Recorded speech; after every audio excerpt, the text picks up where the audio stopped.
નમસ્કાર. ચાલો આજે એક એવા જીવની દુનિયામાં ડૂબકી મારીએ જે જમીન અને પાણી બંને જગ્યાએ પોતાનું ઘર બનાવે છે. હા, આજે આપણે દેડકાની અદ્ભુત અને ખરેખર જટિલ એવી જૈવિક દુનિયાને નજીકથી સમજવાના છીએ. તો સૌથી પહેલો સવાલ જે મનમાં આવે એ જ કે આખરે દેડકામાં એવું તે શું ખાસ છે? એ માત્ર તળાવમાં કૂદકા મારતો એક સામાન્ય જીવ નથી હો. એની પાસે એવી કેટલીક ગજબની ક્ષમતાઓ છે જે એને પર્યાવરણનો એક સાચો સર્વાઈવર બનાવે છે.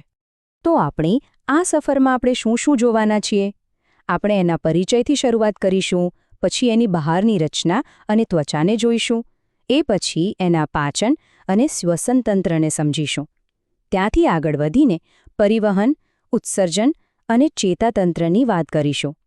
અને છેલ્લે એ જાણીશું કે આ જીવ આપણા માટે આટલો બધો મહત્વનો કેમ છે. ચાલો તો શરૂઆત કરીએ. દેડકો એ ઉભયજીવી વર્ગનું પ્રાણી છે. હવે આ ઉભયજીવી શબ્દનો સીધો સાદો અર્થ જ એ છે કે જે પાણી અને જમીન બંને જગ્યાએ આરામથી જીવી શકે.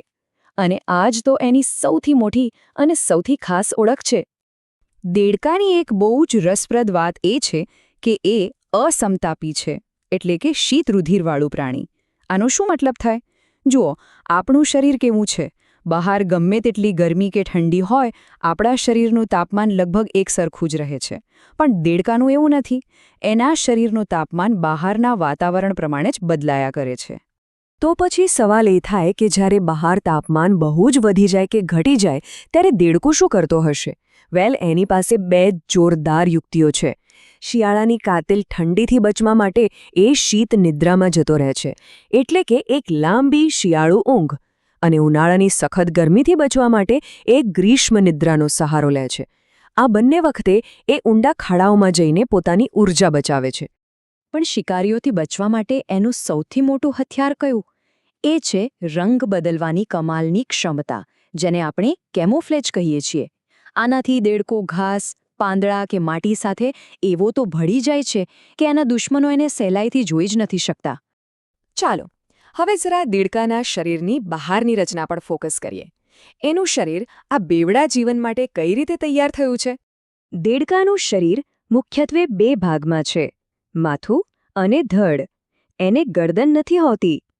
એની ચામડી જોશો તો હંમેશા ભીની અને ચીકણી લાગશે.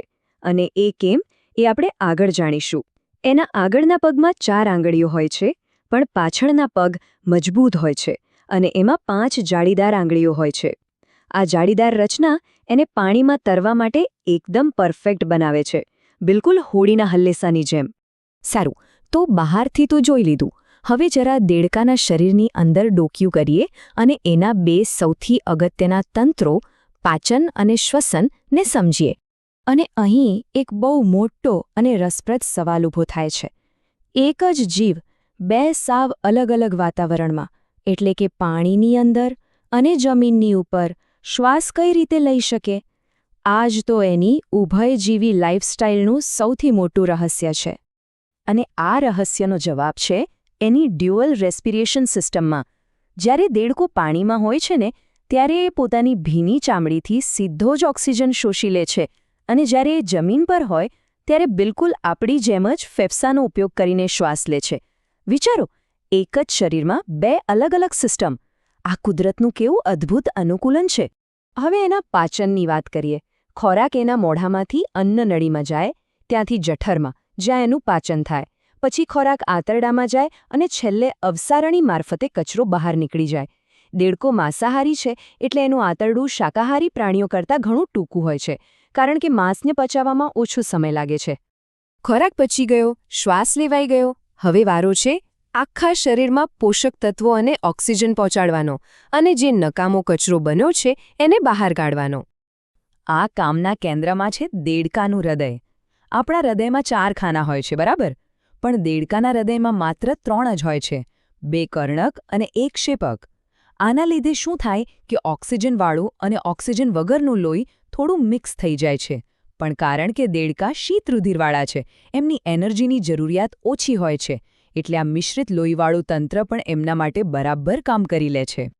અને કચરાના નિકાલની વાત કરીએ તો દેડકાના શરીરમાંથી જે મુખ્ય કચરો બહાર નીકળે છે એ યુરિયાના રૂપમાં હોય છે. બસ આ જ કારણે એને જીવવિજ્ઞાનની ભાષામાં યુરિયોટેલિક પ્રાણી કહેવાય છે.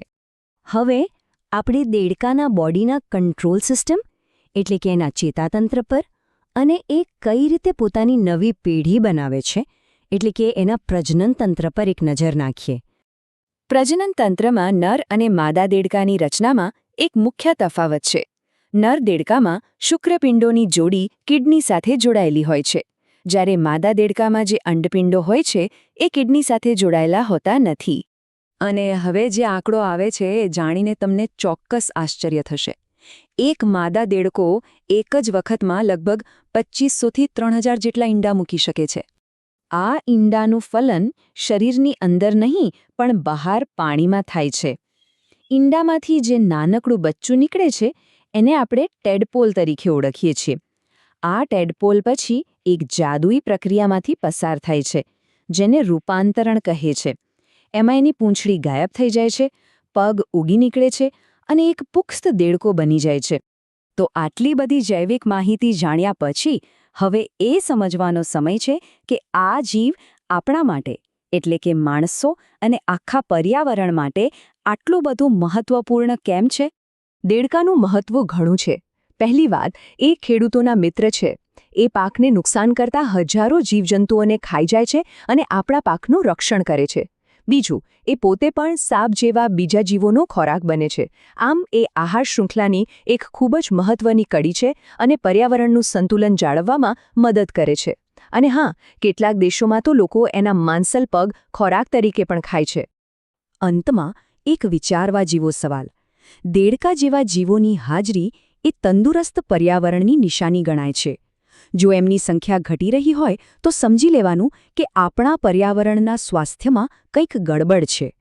એટલે જ આ નાના ઉભયજીવી મિત્રોનું રક્ષણ કરવું એ આપણા આખા ગ્રહના સ્વાસ્થ્ય માટે ખૂબ જ જરૂરી છે.